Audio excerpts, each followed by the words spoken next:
நான் ஆங்கர் தான், ரொம்ப ரொம்ப நல்லாவே ஷோஸ்லாம் பண்ணுவேன். ஆனால் எனக்கு நிறைய பயம் இருக்கும். திடீர்னு என்னோட சீனியர் பர்சன் கூடயோ இல்லை திடீர்னு பெரிய செலிபிரிட்டிஸ் இருக்கும்போது என்கிட்ட மைக் கொடுத்து இறக்கி விட்டாங்கன்னா, அப்படி ஏதாவது ஒரு ஷோவில் என்ன பார்த்துருக்கீங்களா அப்படின்னு யோசிச்சு பார்த்தீங்கன்னா, அப்படி எந்த ஷோலையுமே நான் இருந்திருக்க மாட்டேன். ஒரே ஒரு ஷோ நான் கமல் சாரோட பர்த்டேக்காக நான் ஹோஸ்ட் பண்ணேன். ரெட் கார்பெட்டில் இருந்தேன். ஆக்சுவலாக ஆன் ஸ்டேஜில் ஹோஸ்ட் பண்ணுறியான்னு ஒரு ஆப்ஷன் வரும்போது, இல்லை வேண்டாம், நான் அவ்வளோ பொறுப்பாக ஸ்டேஜை ஹேண்டில் பண்ணுவேன்னு எனக்கு தெரியல அப்படின்னு சொல்லிட்டேன். அந்த ஸ்டேஜில் அண்ணன் தான் இருந்தார், அண்ணன் தான் ஹோஸ்ட் பண்ணிட்டு இருந்தாரு. ஸோ நான் வெளியில் ரெட் கார்பெட்டில் இருக்கும்போது உள்ளார ஒரு 1 hour டைம் கேப் இருந்தது. அந்த கேப்பை ஃபில் பண்ணுறதுக்கு உங்களுக்கு ஞாபகம் இருக்கான்னு தெரியலன்னு, அந்த கேப்பை ஃபில் பண்றதுக்கு என்கிட்ட மைக் கொடுத்து உள்ளார இறக்கி விட்டாங்க. நான் உள்ளார போயிட்டு ஸ்டேஜுக்கு பின்னாடி நின்றுட்டு ரொம்ப நர்வஸா இருந்தேன். நேரா வந்து அழகா அப்படி தோல்ல போட்டு, என்னடா ஏன்டா ஒரு மாதிரி இருக்க, முடிஞ்சிச்சா வெளில? இல்லைண்ணே, 1 மணி நேரம் உள்ளார போய் எல்லாத்தையும் பேச சொல்றாங்க, என்ன பண்றதுன்னு தெரியலண்ணே அப்படின்னு. டக்குன்னு இப்படி திரும்பி பார்த்துட்டு, உள்ள போய் இறங்கி பேசினாதான் ஹீரோ, இங்க ஓரமா நின்றுட்டு இருந்தாலும் ஹீரோ ஆக முடியாது, போ உள்ள போ பேசு அப்படின்னாரு. இப்படியே ஒரு நிமிஷம் பார்த்தேன். போடா உள்ள போய் சொல்லி இறங்கி இவ்வளவு பேர் உட்காந்துருக்காங்க, போய் பேசுன்னு சொல்றாங்க, இங்க நின்று இருக்க, நீ ஒரு ஆங்கரா, போடா அப்படின்னு ஒரு மாதிரி இருந்தது எனக்கு. அப்போ ஒரு ஹக் ஒன்று பண்ணாரு.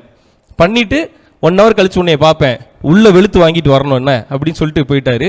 உள்ள போனேன். அந்த 1 hour நான் என்ன பண்ணேன்னு எனக்கு தெரியாது. ஆனா வெளில வந்ததுக்கு அப்புறமேட்டு ரொம்ப தைரியமா ஹேண்டில் பண்ணீங்க அப்படின்னு சொன்னாங்க. ஸோ அவரோட பொசிஷன்ல இருந்து தனக்கு அப்புறம் வர எல்லாருமே தன்னை மாதிரி வரணுன்றதை தாண்டி தன்னம்பிக்கையோட இருக்கணும் அப்படின்றத ரொம்ப அழகா அவங்களுக்கு புகுத்தி அவர் அனுப்பி விடுவாங்க. நிறைய தடவை நான் யோசிச்சு பார்த்துட்டு இருந்த நிறைய விஷயங்களை ஃபர்ஸ்ட் நீயா நானா தான் மக்களுக்கு போய் அடையாளப்படுத்தும். அதுல ரீசெண்டா ரொம்ப ட்ரெண்டிங்ல ரொம்ப கனெக்ட் ஆகி நான் பார்த்து இதை இவர் தான் சொல்லுவாரு எனக்கு தெரியும் அப்படின்னு நினைச்சது, பொண்ணு பாக்குறதுன்றதெல்லாம் முடிஞ்சிருச்சு. இந்த ஜெனரேஷன் பையன் பாக்குறதுக்குள்ளார போயிருச்சு. ஒரு பொண்ணோட தேவைக்கு அந்த பையனை எப்படியெல்லாம் அவங்க மோல்ட் பண்றாங்க, என்னெல்லாம் எதிர்பார்க்கறாங்கன்றத ரொம்ப அழகா இந்த ஜெனரேஷன் கொண்டு போய் சேர்க்கிற மாதிரி நீங்க பேசியிருந்திருப்பீங்க. அது இந்த ஜெனரேஷன்ல இருக்க நிறைய பசங்களுக்கு போச்சு. அதை விட ரொம்ப முக்கியமா இப்பயுமே இன்ஸ்பிரேஷன் வீடியோல பார்க்கும்போது எனக்கு அட்லீஸ்ட் வாரத்துக்கு ஒரு தடவையாவது அது வந்துடும். இந்த ஜெனரேஷன்ல இருக்க பசங்க தான் ரொம்ப ரொம்ப ரொம்ப ரொம்ப பொறுப்பான பசங்க அப்படின்றத ரொம்ப தெளிவா ஸ்டேஜில் அடையாளப்படுத்தி சொன்னாங்க. அந்த வார்த்தை வந்து இப்ப இருக்க நிறைய யங்ஸ்டர்ஸ்க்கு மிகப்பெரிய ஊக்கமா இருந்திருக்கும். ஏன்னா யங்ஸ்டர்ஸ்னா இப்படிதான் அப்படின்னு அடையாளப்படுத்துறது போய், இந்த யங்ஸ்டர்ஸ் தான், இந்த ஜெனரேஷன் யங்ஸ்டர்ஸ் தான் பொறுப்பா இருக்காங்க. அவனுக்கு ஒரு 20 வயசு தாண்டிடுச்சுன்னா அவன் இதை பண்ணி ஆகணும்னு அவனுக்கு ஒரு கட்டாயம் இருக்கு. 25 வயசுல செட்டில் ஆகணும்னு ஒரு கட்டாயம் இருக்கு. செட்டில் ஆகாம கல்யாணம் பண்ணிக்க கூடாதுன்ற அளவுக்கு அவன் யோசிக்கிறான். இப்படின்ற எல்லாத்தையுமே முறையா ஸ்டேஜில் அடையாளப்படுத்தினது கோபிநாத்தன் தான். நிறைய யங்ஸ்டர்ஸ்க்கு அது மிகப்பெரிய ஊக்கமா இருந்ததுன்னா நிறைய யங்ஸ்டர்ஸ் எடுத்து போட்டு என்னாலுமே இவர் புரிஞ்சுக்கிட்டா இருப்பா அப்படின்னு ஷேர் பண்ணியிருப்பாங்க. ஸோ இந்த மாதிரி நிறைய விஷயங்களை ஃபர்ஸ்ட் அடையாளப்படுத்தி ரொம்ப தெளிவா மக்களுக்குள்ளார ஊடுருவி இருக்கக்கூடிய அரசியலை ரொம்ப தெளிவா கொண்டு போய் சேர்க்கிறது அண்ணன் தான். ஸோ நிறைய விஷயத்துல என்ன இன்ஸ்பயர் பண்ணிருக்கீங்க. Well side Rio. கோபிநாத்தன் இருக்க இடத்துல இருந்து அவர் எந்த அளவுக்கு இறங்கி வந்து பேசுறதுக்கு தயங்க மாட்டார் அப்படின்றதுக்கு சில விஷயங்கள்லாம் இருக்கு. அதுல ஒண்ணு வந்து விஜய் சேதுபதி அண்ணனை வந்து நான் தான் அவருக்கு இன்ட்ரடியூஸ் பண்ணி வச்சேன்.